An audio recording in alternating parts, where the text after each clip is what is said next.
Assalamualaikum warahmatullahi wabarakatuh. Kembali lagi dengan saya terkait pembelajaran Autodesk Inventor profesional. Ya, di sini kita akan belajar dari dasarnya, paling dasar terlebih dahulu bagi teman-teman pemula yang masih barusan mendownload atau menginstal di komputer kalian masing-masing pada Inventor profesional. Ya, sebenarnya Inventor itu dalam beberapa tahun versinya tuh beda-beda, tapi di dalamnya tetap sama, cuman fitur-fiturnya saja yang posisinya berbeda, seperti itu ya. Jadi kita bebas saja, kita menggunakan belajar di Inventor 2017, 2020, 21, 22 sampai 23 itu bebas ya, tinggal kalian enaknya di mana, seperti biasanya di mana ya. Sebenarnya sama saja untuk fitur-fiturnya, fungsi tiap fitur itu sama saja ya, tinggal penggunaan atau peletakan biasanya yang sedikit berbeda gitu ya. Kita akan belajar ya, di sini kita akan belajar mulai dari dasarnya, yaitu penggunaan SCAD ya. SCAD itu ya lembar kerja awal. Sebelum kita membuat desain itu kan kita harus lembar kerjanya di mana. Jadi seperti itu ya. Kita akan belajar line ini, garis, lingkaran, circle, arch, dan rectangle. Ya. Jadi kita akan belajar 4 ini dulu. Gitu ya. 4 ini dulu. Kalau kita sudah paham fungsinya, kita akan lanjut ke fungsi-fungsi yang lain, gitu ya. Nah, line ini sebenarnya kalau kita klik di sini ada tanda segitiga ke bawah, itu banyak sekali model line yang harus kita buat, macam-macam ya. Spline itu hanya sebatas lengkungan ya, atau line atau hanya sebatas, kalau line ini garis lurus biasa. Penggunaannya gimana? Yang pertama kita klik dulu fungsi lainnya, kemudian kita bebas ya. Ini ada kode X dan Y, itu posisi di dalam gambar itu di mana ya. Jadi ini dibagi 4 biasa ya, X dan Y. X itu vertikal, X itu horizontal, Y itu vertikal. Kalau kita masuk di sini, itu X-nya akan semakin ke kiri, X-nya akan lebih negatif. Kalau semakin ke kanan itu positif.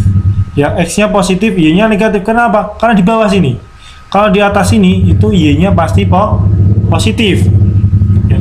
Ada kuadran 1, 2, 3 dan 4. Itu hanya dasar matematik yang dulu ya. Jadi cara menggunakannya gimana? Tinggal klik saja ya. Kita klik bebas di sini. Misal saya posisinya awal itu biasanya di tengah-tengah ya. Tengah-tengah. Kemudian kita geser, katakanlah garisnya 30, kita klik saja 30, artinya panjangnya itu 30 mm. Ke bawah katakanlah 10, klik 10 ya. Ini kalau sudutnya 90 pasti lurus ya, tapi kalau kita akan bentuk menjadi 45, misalnya 45, nah, kita akan sudutnya 45 seperti ini ya, panjang garisnya gitu ya teman-teman. Jadi ini garis ini mengartikan bahwa panjang garis dan sudut yang dibentuk ya, sudut yang dibentuk sebelum garis dan garis yang akan kita buat. Paham ya sampai sini ya? Ya, yang ini biru ini, yang biru blok ini, yang saya blok ya. Yang terblok ini adalah posisi panjangnya. Ini panjangnya akan berubah-ubah, gitu ya. Ini panjang ini akan berubah-ubah. Begitupun derajatnya. Semakin kita putar, derajatnya akan semakin berubah. Gitu. Kita misalnya kita pakai garis lurus saja dengan skala 10 lagi. Kita tekan enter. Kalau derajat yang kita ubah, tinggal derajatnya kita klik tab. Nah, ini kita bisa atur derajatnya ya. Mau pakai derajat berapa? Oke ya. Itu untuk fungsi yang line atau garis. Gitu ya, paham ya sampai sini? Untuk fungsi yang line. Kemudian kita lanjut ke bagian circle. Ya, circle ini seperti gambarnya, itu fungsi ini digunakan untuk membuat sebuah lingkaran. Ya, tinggal klik dari sudut pusat, kita geser,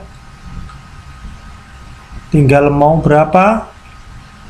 Ini penggunaannya karena ini ada garis dari ujung sampai ujung, artinya ini menggunakan dimensi yang menggunakan diameter, bukan radius atau jari-jari. Beda ya. Kita kalau menggunakan jari-jari gimana cara merubahnya? Ini kan kita menggunakan diameter nih. Katakanlah kita menggunakan diameter 10. Jadi diameternya kita akan menggunakan diameter tertulis 10 ya. Tapi beda halnya ketika kita ingin menggunakan radius. Ini kita klik kanan, caranya gimana? Ini masih menggunakan diameter ya. Klik kanan, kita klik cari radius, kemudian kita tekan klik kiri. Nah, ini baru kita menggunakan radius. Tadi 10, kita pakai juga 10 katakanlah. Kita pakai 10 juga. Pasti akan lebih besar karena ini adalah radius. Radius itu apa? Jari-jari. Rumusnya gimana? Diameter itu adalah 2 kalinya ukuran jari. Misalnya jari-jarinya 10, maka diameternya 20. Berarti di sini sebenarnya diameternya 20, teman-teman. Gitu ya. Itu untuk garis, penggunaan lingkaran. Ini circle ellipse gunanya untuk apa? Sebenarnya sama. Ya, ellipse itu untuk lingkaran, cuman bukan lingkaran ya. Ellipse itu gimana caranya? Cara menjelaskan. Lingkaran tapi tidak sempurna, itu namanya ellipse. Tinggal kita bebas saja menggunakannya seperti itu. Lanjut ya. Lingkaran sudah jelas. Kita lanjut materi di arcs ya. Arcs ini sebenarnya sama digunakan untuk membuat lingkaran. Ya. Misal, jadi arcs ini digunakan untuk membuat sebuah lengkungan ya, dengan mengukur dimensi yang akan kita buat. Contoh saya membuat garis dulu, katakanlah 30. Nah, di sini. Kemudian kita menggunakan fungsi arcs ya. Klik 1, klik 2, klik paling ujung. Di sini ya, sebuah lengkungan. Dengan memikirkan jari-jari. Ini garis jari-jari. Misal kita pakai setengah lingkaran, berarti kalau tadi 30, jari-jarinya berapa? 15. Kita tekan sini. Ini kita hapus saja garisnya biar tidak mengganggu. Gini. Jadi penggunaan arcs itu seperti itu. Ya. Yang lain sama saja. Silakan dicoba. Kemudian yang terakhir itu ada sebuah rectangle atau persegi panjang, segi lah. Cuman ini ada beberapa fitur yang akan saya jelaskan. Itu ada 3 penggunaan membuat sebuah rectangle atau persegi dengan cepat. Ini ada 2 titik, 3 titik ya. Kemudian 2 titik dengan center point, titiknya di tengah. Pertama kita rectangle dengan 2 titik ya, 2 poin. Ya, jadi kalau membuat rectangle ini, itu kalau 2 poin berarti kita dari ujung sampai ujung. Nah, ini ya, klik 1, klik kemudian kita tarik. Ini akan membuat sebuah persegi otomatis ya. Kita akan buat bebas. Kita tinggal mengatur panjang dan lebarnya. Misal panjangnya kita atur, ini biru ini berarti edit ya. Kita atur 30. Pak, berarti kita mindahnya yang ke atas lebarnya gimana? Kita klik tab di keyboard kalian. Tab. Nah. 10. Nah, seperti ini. Ya. kita tekan O. Oke, paham ya? Itu saja. Selanjutnya yang ini rectangle dengan tiga poin. Ya, kalau 3 poin itu kita memikirkan atau kita membuat panjang dulu atau kita lebar dulu kita buat. Lebar dulu kita buat. Ya. Kita kala 30. Kemudian enter. Baru kita turunkan. Ini udah ngunci 30 ini panjangnya. Kan lebarnya 10. Kita tekan enter. Nah, seperti itu. Gitu ya. Tinggal kalian enaknya seperti apa? Mau yang model 2 titik, 3 titik, atau apa yang terakhir? 2 titik dengan center point. Center point itu gimana? Kita membuat sebuah persegi dengan titik pusat atau melalui titik pusat persegi itu. Contoh, kita klik 1 kali, kita tarik. Nah, gitu. Kita membuatnya dari titik pusat. Sama dengan 2 titik yang awal ya. Kita buat panjangnya 30, kemudian lebarnya jadi 30 kalikan 10. Nah, jadi seperti ini penggunaan persegi. Nah, berarti kalau saya nih misalnya mau membuat sebuah persegi tapi menggunakan garis gimana? Ya boleh-boleh saja, tidak masalah. Yang penting kan tujuannya tersampaikan kan gitu toh. Fitur-fitur ini hanya digunakan untuk mempercepat pekerjaan kalian.